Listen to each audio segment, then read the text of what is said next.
Marami pong scam na nangyayari po ngayon. Ang sakit po sa puso dahil nakikita mo, pinagtrabahuan nyo yan.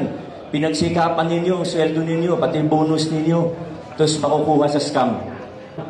Meron pong mga nagbebenta ng lupa na hindi sa kanila.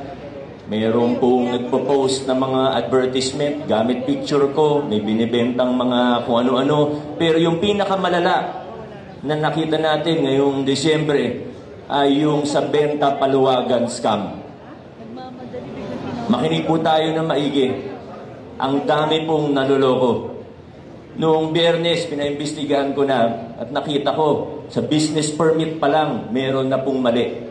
Dahil wala silang permit para mag-conduct ng kahit ano na related sa financing, sa lending o investments.